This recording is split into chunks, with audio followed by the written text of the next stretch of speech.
กันมาเมื่อพระเจ้าทรงเปิดประตูให้ข้าจากสิ่งเดิมที่เคยเป็นมาหลุดจากการที่ผู้มัดข้าในวันนี้ข้ามีสาย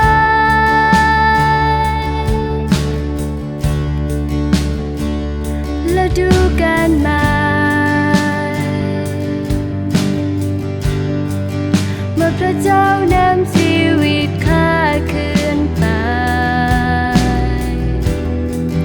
จากสิ่งเดิมไปสู่สิ่งใหม่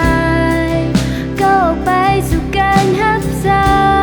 ยในวันนี้ข้ามีสาย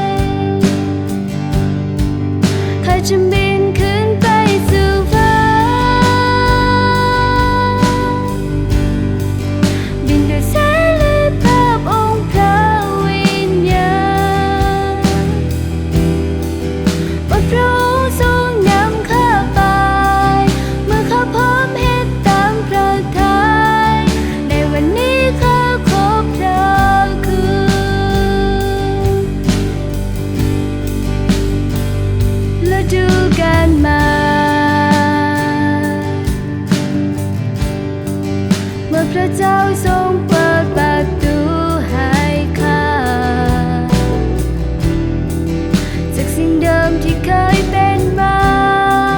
หลุดจากการที่ผู้มัดข้าในวันนี้ข้ามีสายและดูกันมาเมื่อพระเจ้านำชีวิตพาคืนไปจากสิ่งเดิมไปสู่สิ่งใหม่ก้าวออกไปสู่การหับสา